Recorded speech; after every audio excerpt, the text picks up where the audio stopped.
أهلا أعزائي المتابعين في فيديو جديد وتأليف جديد من عيار تقيل جدا. تأليف جديد من عيار تقيل جدا يا أعزائي المتابعين، وأغنية حزينة جديدة بعنوان صدمة فجائية. الأغنية الحزينة دي يا أعزائي المتابعين هي تعتبر تقريبا آخر أغنية حزينة يتم إصدارها في شهر ديسمبر. وطبعا يا أعزائي المتابعين تقريبا كلام يعني إن دي هتكون آخر أغنية حزينة لشهر ديسمبر، لكن أنا لسه ما قررتش قرارا رسميا. طيب، في موضوع مهم جدا لازم نتكلم فيه يا أعزائي المتابعين. أنا اتكلمت فيه في فيديوهين قبل كده، وده تالت فيديو أتكلم فيه عن الموضوع ده.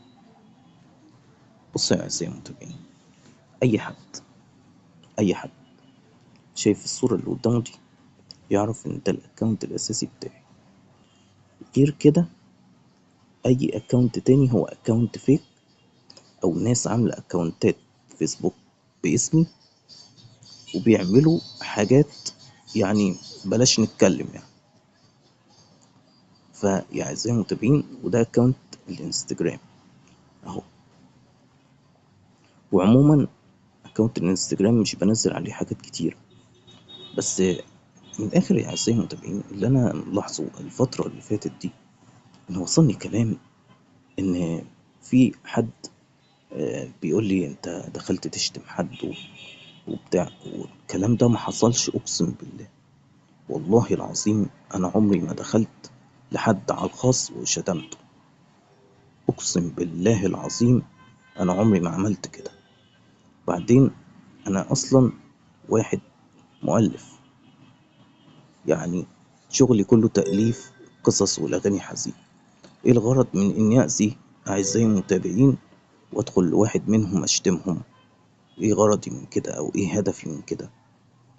كل اللي بيتقال ده ترويج لإشاعات، وهدفهم تشويه سمعتي، تشويه سمعة قناتي. انا بقول لكم اهو يا اعزائي المتابعين، في اكونتات كتير معموله باسمي وانا غير مسؤول عنها، والاكونتات دي بيدخلوا يشتموا الناس بناء على ان هو انا، مش انا اصلا اللي عملت كده. فيا اعزائي المتابعين، اي اكونت فيسبوك غير الاكونت اللي انا وريته لكم اللي هو ده ما تصدقوش خالص. والاكونت ده لو جراله حاجه انا هنزل فيديو وهقول برضو ان انا عملت اكونت جديد غير ده. لكن يا اعزائي المتابعين انا بقول لكم اهو، هو ده الاكونت الاساسي بتاعي. اي اكونت غيره انا مش مسؤول عنه، وما تصدقوش اي رسائل بتتبعت من اي اكونت تاني. بس كده يا اعزائي المتابعين، ده كان فيديو النهارده. اشوفكم في فيديو جديد، مع السلامه.